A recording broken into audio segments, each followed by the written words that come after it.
supaya dengan konsep memahami roh dan kebenaran yang diungkapkan di Yohanes 4 ayat 28, kita bisa tahu cara kita coping dulu secara individu untuk memproteksi apapun nanti yang akan merasuki pikiran kita secara utuh sebagai seorang individu yang diciptakan oleh Tuhan.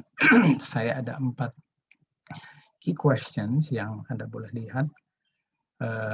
Yang pertama adalah pertanyaan-pertanyaan, does God create religions? Does God create human brain? And who's responsible? Why God gave His word? Apakah Allah menciptakan agama? Apakah Allah menciptakan otak manusia? Lalu siapa yang bertanggung jawab? Dan kenapa Allah memberikan firman-Nya? Kita perlu tuntunan Roh Kudus.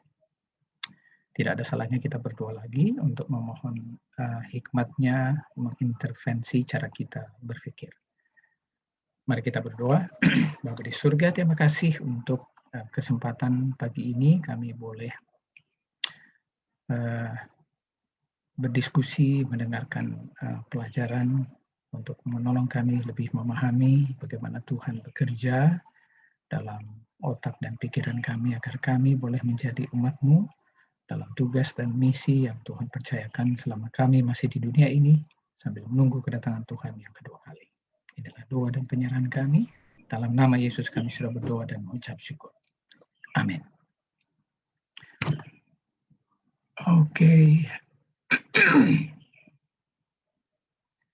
Baik, kita masuk di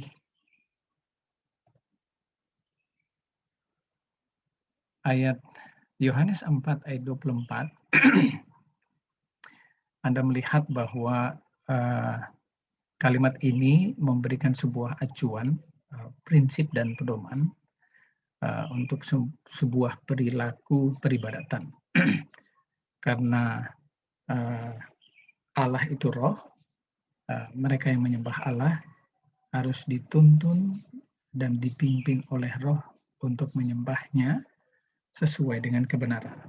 Mungkin ada yang punya Alkitab bahasa Indonesia boleh mengecek kembali dengan beberapa terjemahan yang berbeda.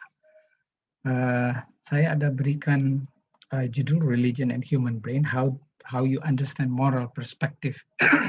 Kalimat di bawahnya ada sub, meskipun Anda mungkin lihat dari yang paling bawah. Allah menentukan perilaku Anda berdasarkan pilihan persepsi Anda menindaklanjutinya dalam kehidupan. Ada bagan yang menarik yang saya dapati di sebuah buku tentang psychological theory yang coba disandingkan dengan biblical theory. Apa itu roh dan kebenaran? Roh itu adalah hati atau pikiran, sementara kebenaran itu adalah sebuah prinsip atau moral guidelines yang juga di-relate ke individu Yesus itu sendiri, karena dia sendiri yang mengungkapkan ini, aku adalah jalan, kebenaran, dan hidup. So basically, dia juga adalah kebenaran. Nah, ada beberapa tipe pandangan tentang manusia, namun yang saya expose kali ini adalah yang digunakan penulis tersebut berkaitan dengan trichotomies, view of man. Ada physical, this is our earthly container yang kita biasa gunakan kata body. Kemudian ada psychological mind, emotions and will yang biasanya digunakan kata soul atau jiwa. Kemudian ada spiritual, this is our human spirit and the indwelling Holy Spirit, which is in us, that we usually call the spirit. Kalau Anda pernah membaca Lukas 10:27, maka Anda akan melihat kata-kata yang digunakan di situ adalah kasihlah Tuhan Allahmu dengan segenap hatimu, segenap jiwamu, segenap kekuatanmu, dan segenap akal budimu. Nah, Yohanes 4 ayat 24 itu menggunakan kata spirit dengan pneuma, yang artinya itu banyak. Ada breath, ada rational soul, ada vital principles, ada mental disposition, bisa juga God atau Christ Spirit, dan bisa juga Holy Spirit. Tapi endingnya di situ menggunakan satu kata, yaitu mind. Dengan demikian maka kita bisa memahami dalam konteks bahasa aslinya bahwa bicara soal spirit yang disinggung di Yohanes 4 ayat 24, maka itu menyangkut pikiran, yang tentunya ada indikasi dari bahasa asli bahwa ini harus disandingkan dengan Roh Kristus atau Roh Kudus, karena penjelasan dalam bahasa aslinya menggunakan kata tersebut. Nah, dalam bahasa Greka, body ini adalah sarse. Ini referring to a dwelling place. Jadi kita punya physical form. Ini material body. Kemudian the term soul ini dalam bahasa aslinya adalah psyche, atau dalam bahasa Greek psyche. Ini kata yang sama yang juga digunakan ke psikologi, itu psyche, psikologi. Kemudian soul ini juga menyangkut pikiran, our thinking ability, dan emosi, our feelings ability, dan will, our decision making ability. Kalau spirit itu menggunakan pneuma dalam bahasa Greka yang tadi kita sudah singgung, namun ada penjelasan tambahan. This is give us a God consciousness. Disinilah kita merelate semua pola pikir kita dengan kealahan, merasa kehadiran Allah. Nah, pertanyaannya, apakah Allah menciptakan religion? Ini cuma critical thinking aja ya. Agama itu menurut Kamus Besar Bahasa Indonesia sebuah sistem yang mampu mengatur tata keimanan. Ini menurut KBBI. Tata keimanan dan kepercayaan serta ibadah kepada Tuhan Yang Maha Esa. Basically, Allah tidak menciptakan agama. Saya lebih suka penjelasan Britannica berkaitan dengan hal ini. Agama itu adalah hubungan manusia dengan apa yang mereka anggap suci, sakral, absolut, atau spiritual, dan ilahi atau layak untuk dihormati secara khusus. Hal ini juga umumnya dianggap terdiri dari cara orang menangani keprihatinan akhir tentang kehidupan mereka dan nasib mereka setelah kematian. So basically, karena agama ini relate dengan apa yang Anda dan saya mungkin sudah menerima informasi berkaitan dengan kepercayaan yang kita yakini, maka kita membentuk sebuah persepsi. God did not create religion. He created the principles of life, the spiritual entity. Ya, nanti challenge-nya adalah kita bertanya, lalu agama yang kita anut ini siapa yang buat? Spirit Anda itu akan mencoba mengasosiasikan dengan apa yang Roh Suci akan tanamkan dalam pikiran Anda berkaitan dengan apa yang Anda yakini dan Anda pelajari lewat firman-Nya. Dengan demikian terbentuklah sebuah persepsi atau perspektif yang tentunya Anda harus relate selalu dengan Allah yang Anda percayai dalam firman Allah atau Alkitab. Apakah Allah menciptakan otak manusia? Jelas, karena Anda dan saya diciptakan oleh Tuhan. Kita baca di Kejadian 1 ayat 26. He create us according to His own image. Bayangan saya penasaran. Apakah berarti otak saya sama dengan otak Allah? Saya nggak mau berasumsi berkaitan dengan pertanyaan saya secara pribadi. But scientifically, Anda bisa lihat di mana-mana, Anda searching di internet, otak memiliki beberapa bagian yang berfungsi dengan beberapa fungsi tertentu. Sehingga Anda yang punya otak di kepala Anda harus benar-benar menjaga supaya otak ini berfungsi dengan baik, agar supaya Anda bisa relate dengan Allah secara proper. Ya, Anda bisa lihat ini emosi dan self control ada di frontal lobe, ada planning movement, ada voluntary movement, ada touch, pain and precision, ada processing, perhatian, attention, bahasa ada di situ, speech, ada imagination di situ, listening, hearing, melihat, vision ada di belakang, memory, smell, sensation, processing ada di bawah, kemudian di cerebellum sini ada penjaga keseimbangan, balance, kemudian bernafas di bawah. Anda bisa lihat bahwa semua fungsi ini berada di satu paket form otak ini. Nah, berarti siapa yang bertanggung jawab? Jangan salahkan siapa-siapa, Anda boleh tuduh siapapun, karena Anda yang punya otak sendiri. Jadi Anda benar-benar bertanggung jawab. Religious experience is perhaps the most influential part of how people make decisions, big decisions, decisions that affect all of us, for good and for ill. And understanding what happens in the brain that contributes to those decisions is apa yang terjadi di otak itu akan menentukan persepsi Anda tentang religi.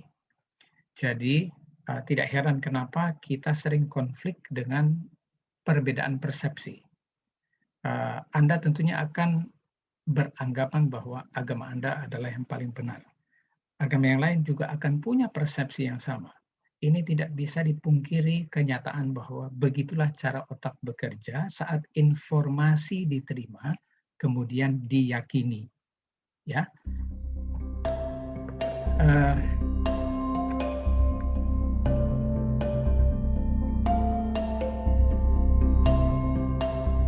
Selama berabad-abad diasumsikan ini otak, cara bekerjanya. Beberapa penelitian berusaha mencari terang untuk rahasia ini. Andy Newberg menulis buku tentang How God Changes Your Brain. Saya membeli buku ini untuk mencari tahu persepsinya tentang penelitian yang dia lakukan.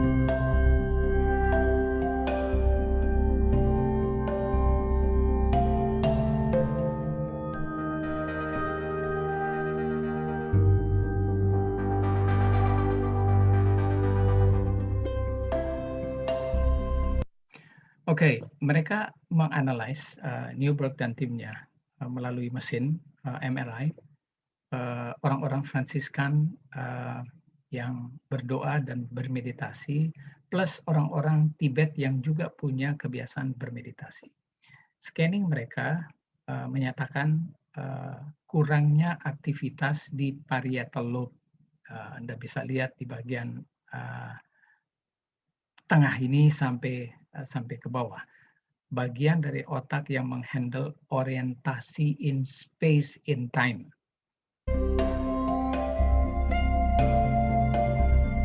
Ini menciptakan sebuah perasaan timelessness, seperti waktu yang tidak berakhir. Spectacleness of reporting during a deep prayer. Kita tadi udah berdoa, tapi mungkin karena sistem doa kita itu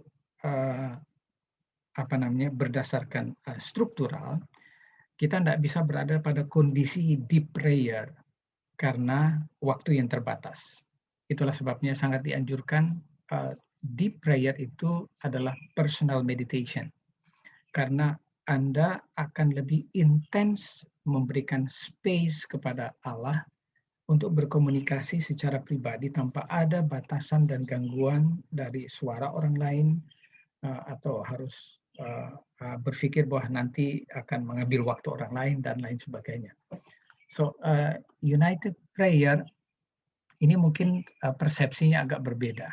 Di golongan Kristen lain biasanya ini yang mereka bilang doa bersatu, dalam arti semua mengucapkan statement yang sama pada saat yang sama. Jadi biasanya itu jadi crowded ya. Kalau kita agak beda karena kita harus menunggu seseorang berhenti berdoa.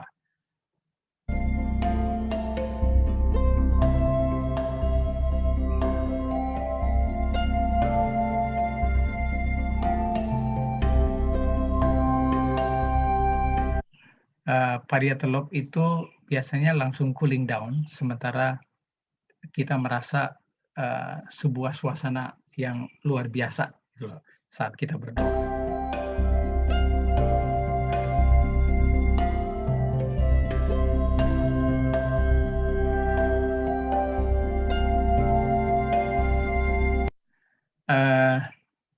Ini pentingnya berdoa ya.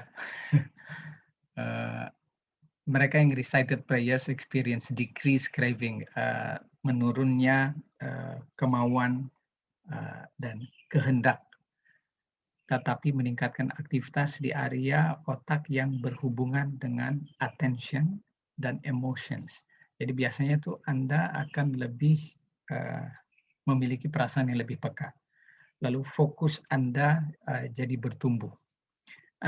Saya menyinggung hal ini berkaitan dengan tanggung jawab Anda dan saya yang tentunya akan menentukan decision making Anda untuk semua yang Anda alami bersama dengan Allah yang Anda tidak lihat sama sekali. Religious experience. Anda tidak pernah ketemu, tidak pernah lihat secara fisik.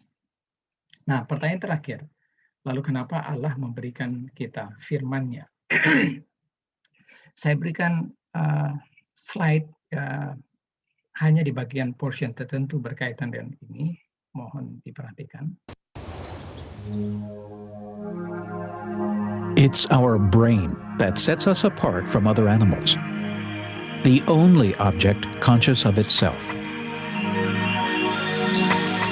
The brain is 3 pounds of soft tissue containing 14 billion nerve cells called neurons.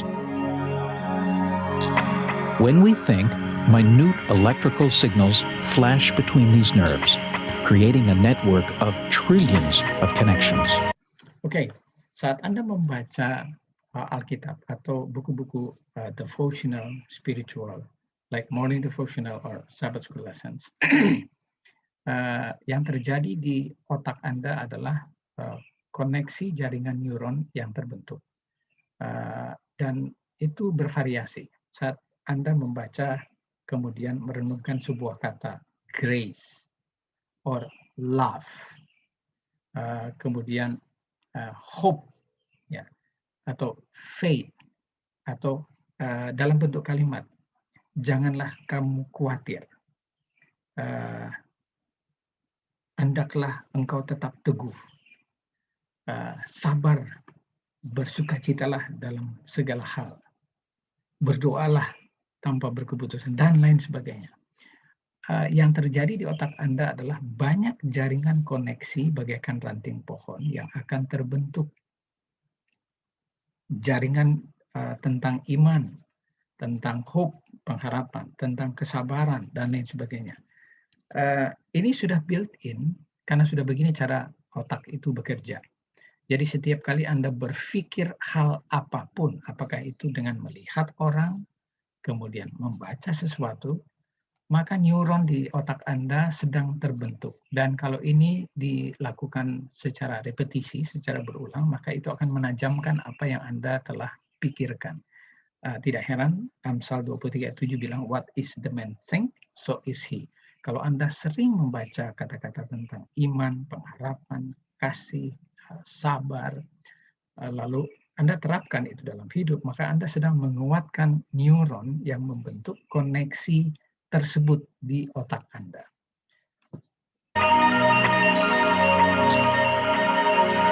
The spinal cord is our body's information superhighway.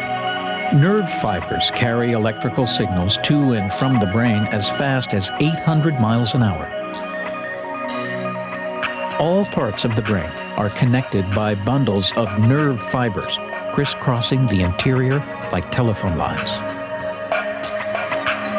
Each time we repeat an action or a word, the connection we're using becomes stronger. Oke, sampai di sini saya akhiri klip ini dan menegaskan kembali. Kalau Anda mengulang setiap tindakan atau kata-kata, maka koneksi jaringan neuron yang telah terbentuk di otak Anda itu akan semakin menguat. Simply, I would say, every time you do good, then you are developing good attitude and good behavior and good character. Kalau ini Anda lakukan terus-terus, maka itu akan semakin men-shaping otak kita. Entah itu tindakan atau kata-kata. So beware, because what you think and what you do will shape your brain. Kalau Anda sering mengumpat, mengeluh, lalu memaki, menyakiti hati orang, sebenarnya secara luar orang mungkin akan mengingat tindakan Anda. But yang akan menyusahkan Anda adalah jaringan neuron di kepala Anda akan membentuk aktivitas dan tindakan yang buruk. Otak itu tidak diciptakan untuk hal tersebut. God is so good. He created us for good purpose. Jadi try to avoid, because ini impact-nya akan ke psychological disorder. Anda akan bisa terganggu secara psikologis. Nanti kita akan bahas selanjutnya di beberapa pertemuan mendatang. Saya ingin kutip buku yang saya beli, How God Changes Your Brain, yang Dr. Andrew tulis. Umat manusia memiliki banyak alasan untuk menempatkan para pengkhotbah standar dan nilai moral yang tinggi di atas para penemu kebenaran objektif.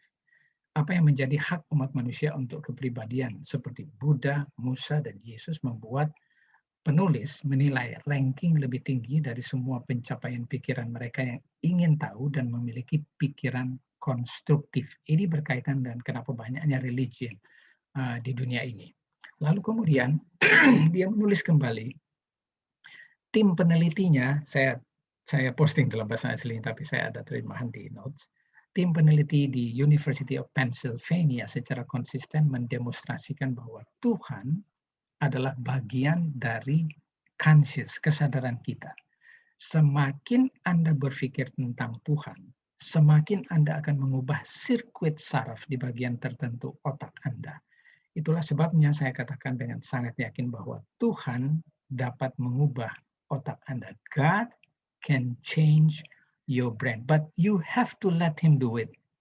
Karena Anda bisa menolak. Contoh sederhana. Kalau Alkitab bilang sabar, baru Anda tidak sabar dengan tindakan orang terhadap Anda karena menyakitkan Anda, maka Allah tidak bisa mengubah otak Anda, merubah Anda untuk menjadi sabar, karena Anda memilih untuk tidak sabar. So, ini kondisi. Karena Allah menciptakan kita sebagai makhluk bebas yang punya willpower, power of choice, you have to choose.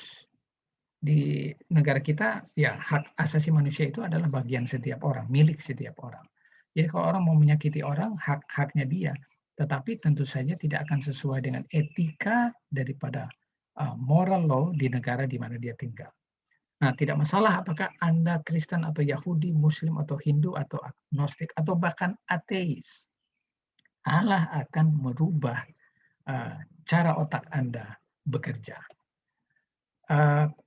Analisa ini dalam bukunya Why God Won't Go Away, penulis menunjukkan bahwa otak manusia secara unik dibangun untuk memahami dan menghasilkan realitas spiritual. Sekali lagi, dibangun untuk memahami dan menghasilkan realitas spiritual. Ini bukan bicara agama ya, spiritual. Namun tidak ada cara untuk memastikan keakuratan persepsi semacam itu. Sebaliknya, otak kita menggunakan logika, alasan, intuisi, imajinasi, dan emosi untuk mengintegrasikan Tuhan dan alam semesta ke dalam sistem nilai, perilaku, atau kepercayaan pribadi yang kompleks. Contohlah Advent. Beda dengan Kristen yang lain. We do believe and accepted the Sabbath day as the holy day, but not with the others. Why? Because itulah persepsi kita menerima keyakinan tersebut berdasarkan apa yang kita pelajari. So we use our logic in understanding that, Lalu kemudian dengan emosi kita mengintegrasikannya dalam penerapan penurutan sebagai nilai dan perilaku kita menurut perintahnya.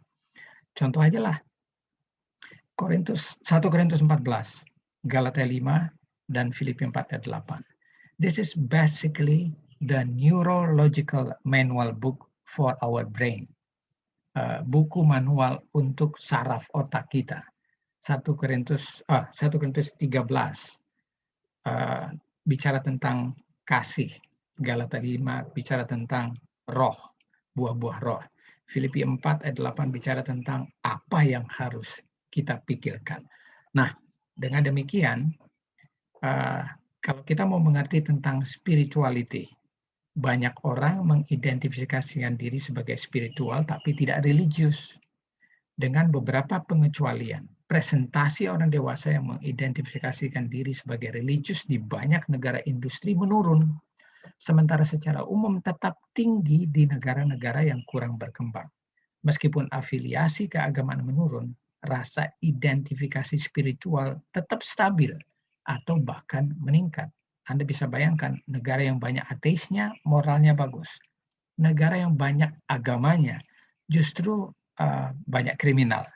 Ya, saya punya waktu ini, sudah jam 7 di tempat saya lewat 4 menit. Saya ambil 5 menit, mohon izin untuk menyelesaikan ini dengan 2 klip.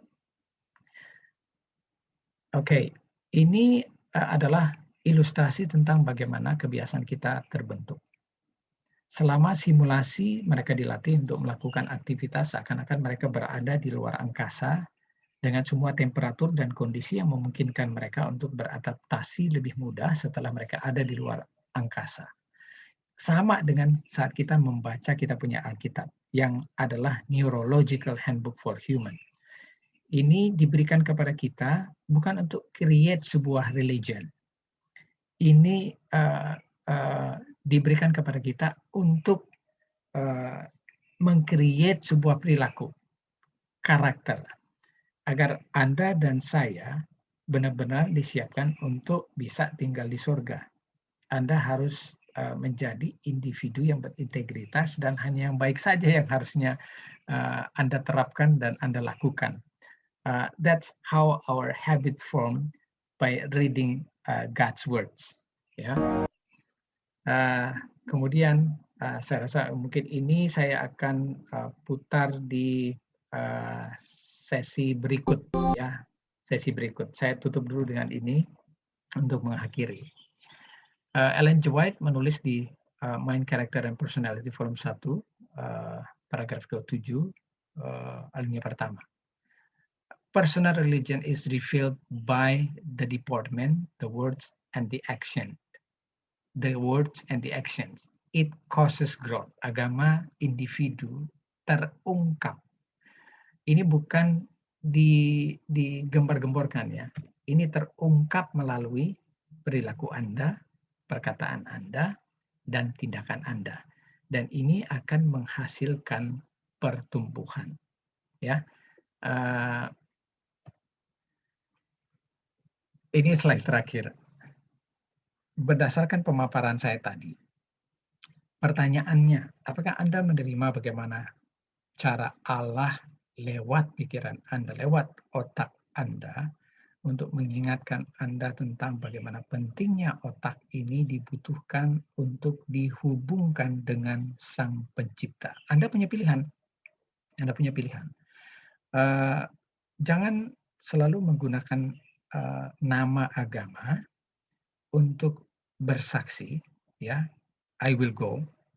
Tetapi moralitas dan karakter kita sedang terganggu, tidak accordance with the faith that we claim to have. Saya menganjurkan untuk sinkronisasi, maka Anda perlu kembali membaca 2 Timotius 3 ayat 16 dan 17 berkaitan dengan apa yang selama ini Anda sudah pelajari, yakini dalam Alkitab. Semua tulisan yang ilhamkan Allah bermanfaat untuk mengajar Anda, mendidik Anda dalam kebenaran, menyatakan kesalahan Anda, dan memperlengkapi Anda dengan segala perbuatan baik. See, the Bible says, you will be equipped with only good works. Kalau sampai ada sebagian dari kita yang masih melakukan tindakan yang tidak baik, you have to reflect yourself. Try to meditate and ask God again, why I did this? Mengapa saya lakukan ini? Mengapa saya sudah membaca Alkitab, tapi malah saya melakukan hal sebaliknya? So I encourage everyone to think right and do right, because otak kita itu benar-benar merupakan sebuah media untuk menolong kita menerapkan sebuah perilaku dan behavior yang Tuhan perkenankan. Only good works. Faith without good works is nothing. Jadi kalau Anda mengakui kebenaran yang Anda yakini, maka Anda harus hidupkan. Semoga Tuhan memberkati kita semua. Terima kasih banyak untuk Pendeta Davi Politon yang telah membawakan sesi training. Luar biasa sekali, saya pribadi merasa sangat terberkati.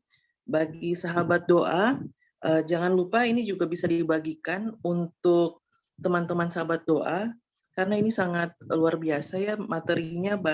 Ini mungkin yang menjadi pertanyaan banyak orang muda, bagaimana kata-kata dengan melihat kita akan bisa diubahkan, dan ini dijawab secara saintifik, jadi mungkin akan lebih kena dan bisa membantu mereka dalam mengerti pilihan-pilihan yang mereka ambil, atau kita saat ini yang berada di Zoom ini, pilihan yang kita ambil yang akan membawa kita mengubahkan karakter kita menjadi sesuai dengan karakter Kristus.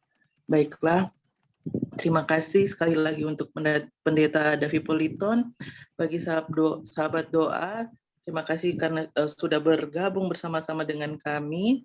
Dan jangan lupa besok setelah United Prayer di ID Zoom yang sama, kita juga akan mengikuti kembali sesi training bersama-sama lagi dengan Pendeta Davi Politon sampai dengan tanggal 23 April. Baiklah, bagi sahabat doa yang masih ingin tetap tinggal,